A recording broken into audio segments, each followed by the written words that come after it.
Have you ever been thrown into a leadership role you just didn't feel ready for?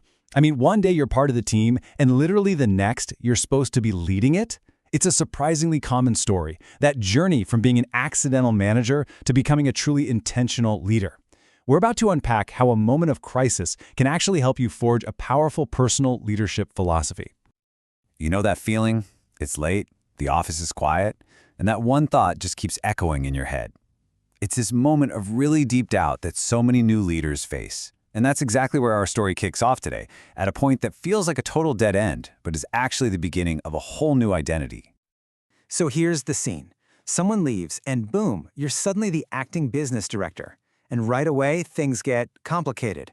The people you used to grab lunch with are now your direct reports, looking at you differently. At the same time, you've got new interns who are just not delivering. The pressure is coming from everywhere, and it is intense. And that, right there, is what we call the accidental leader's dilemma. It's that huge, jarring gap between the title you've been given and the actual skills you feel like you have. It's this really isolating feeling of just being overwhelmed by responsibility. Let's really break down what this dilemma feels like. Your old colleagues, they're suddenly distant, maybe even a little resistant, and deadlines start slipping. The interns are turning in really weak drafts. So what do? Well, you fall into that classic trap of thinking, I have to fix all of this myself. You start working late, rewriting their work, and just getting more and more frustrated as this gap between your expectations and reality gets wider and wider.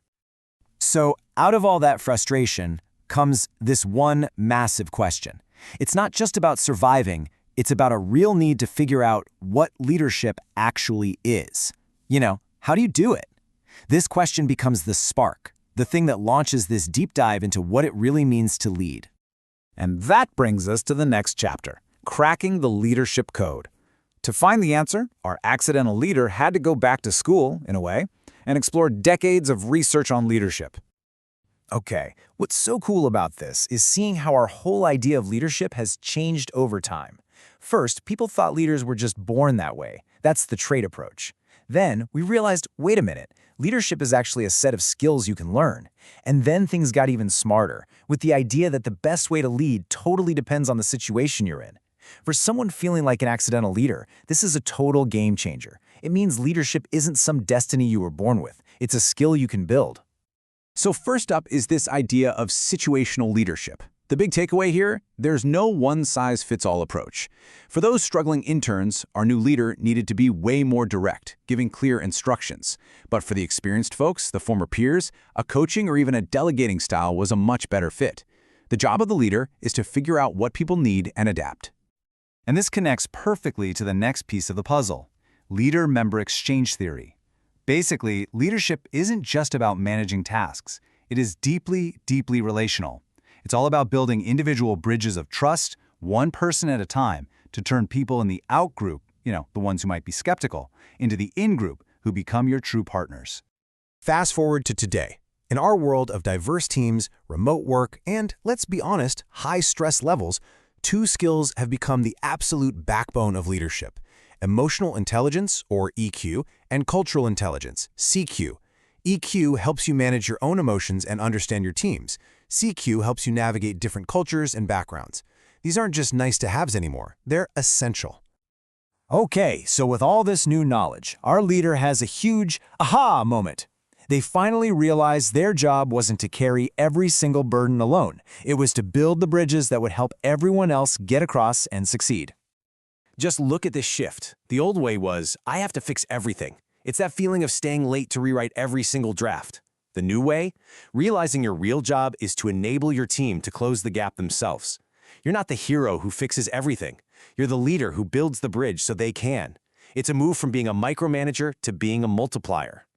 And out of that mindset shift, a personal philosophy was born: disciplined freedom. It's such a great concept. It's about giving your team the room to explore, to innovate, to be creative, but always within a clear structure of what's expected. It's freedom, but with guardrails. So what did this actually look like? Well, for those interns, it meant two sets of rules. First, you have the non-negotiables, the absolute basics like hitting deadlines and being professional. But then you add the aspirational goals, pushing them to be creative, to aim for a more polished finish. This gives them structure, but it also encourages them to stretch and grow. Structure first, then freedom. Now, having a personal philosophy is one thing, but seeing it work out in the real world, reflected in the success of others, that's when you know you're onto something. So let's check out a couple of amazing real-world examples. First up, we have Coach Terry McKeever from the Cal women's swim team. She took a team that wasn't even ranked and, with a really unique philosophy, turned them into a national powerhouse. Her whole philosophy was about redefining success. It wasn't just about winning medals. It was about constant growth. She recruited for character and team fit, not just raw speed. She used totally unconventional methods like dance and journaling to build self-awareness. And most importantly, she created a space of psychological safety where her athletes knew it was okay to fail, because that's the only way you can ever truly improve. Now, to see how this works in a completely different field, let's look at Ni Shengze, the founder of the Chinese manufacturing company Texsun. His story shows just how much loyalty and resilience a strong philosophy can build. Texsun's philosophy was this fascinating mix of strict discipline and genuine care. New hires had to start with manual labor to learn humility.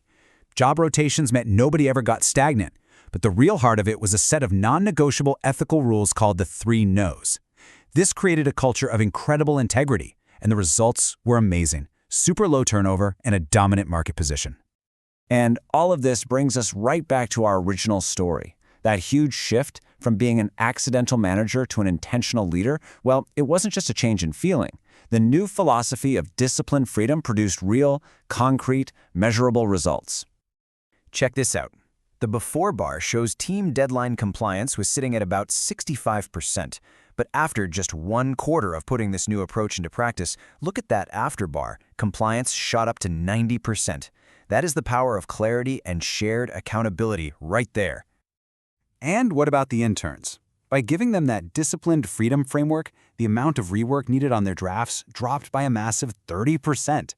They weren't just getting their work fixed anymore. They were actually learning and improving. And that right there is the ultimate goal of any great leader. So, what's the big lesson from this whole journey? It's that leadership is not about showing up on day one as some kind of flawless hero. Not at all. It's about making progress, not being perfect. And this is the final, most important point. A leadership philosophy isn't some quote you put on a poster. It's not a sentence in a mission statement. It is the sum of your daily actions. It's how you show up, how you empower your people, and how you build them up.